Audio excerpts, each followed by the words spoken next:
Drugs రహిత రాష్ట్రంగా తెలంగాణను చూడాలన్న సంకల్పంతో సీఎం రేవంత్ రెడ్డి సినీ హీరోలను సైతం ఈ కార్యక్రమంలో భాగం కావాలంటూ పిలుపునివ్వడంతో ఇప్పటికే కమల్ హాసన్ భారతీయుడు 2 విడుదల సందర్భంగా డ్రగ్స్కు దూరంగా ఉండాలంటూ యువతకు సందేశం ఇచ్చిన సంగతి తెలిసిందే.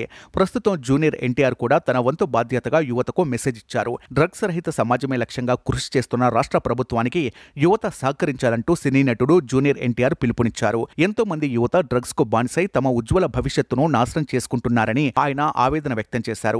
జీవితం చాలా విలువైంది, రండి నాతో చేతులు కలపండి. మన దేశ భవిష్యత్తు మన యువత చేతిలోనే ఉంది. కానీ కొంతమంది తాత్కాలిక ఆనందం కోసమో, క్షణికమైన ఒత్తిడి నుంచి బయటపడటం కోసమో, లేదంటే సహచరుల ప్రభావం వల్లనో, స్టైల్ కోసమో డ్రగ్స్ కు ఆకర్షితులు కావడం చాలా బాధాకరమని ఆయన విచారం వ్యక్తం చేశారు.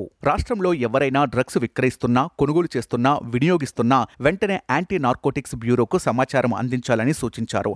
ఈ మేరకు డ్రగ్స్ రహిత తెలంగాణపై యాంటీ నార్కోటిక్ టీంకు సహకరిస్తూ తన వంతు బాధ్యతగా ఎక్స్ వేదికగా ఎన్టీఆర్ ప్రత్యేక వీడియో విడుదల చేశారు. సినిమాల ప్రభావంతో చెడుదారి పడుతున్న కొంతమంది యువతను దృష్టిలో ఉంచుకొని వాళ్ళు అభిమానించే హీరోలు చెబితే వారిలో కొంతవరకు మార్పు వస్తుందని, అలాగే కొత్తగా ఎవరూ డ్రగ్స్ వైపు ఆకర్షించబడరనే ఉద్దేశంతో ప్రభుత్వం ఈ నిర్ణయం తీసుకుంది.